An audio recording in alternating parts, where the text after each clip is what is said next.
चैती महोत्सव उद्घाटित हो जाइछि। गोटिपुओ नाचर ताले ताले दर्शक झुमिछंती। महानगा ब्लॉक खरा साहपुर पंचायत माझी साहि रे चैती महोत्सव उद्घाटित होइथिला।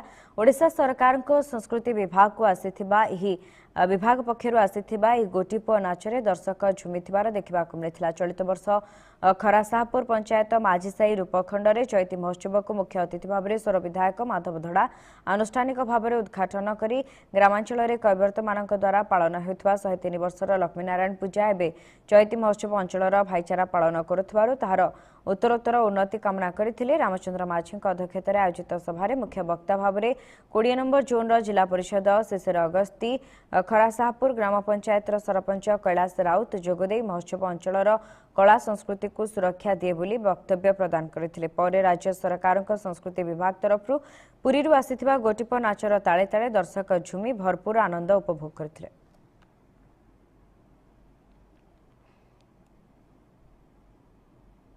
आज पवित्र चैती पर्व उपलक्षे आज खरा साहपुर माझी साहि ये प्रत्येक वर्ष भरी वर्ष भी कराई 103 वर्षर अनुष्ठान।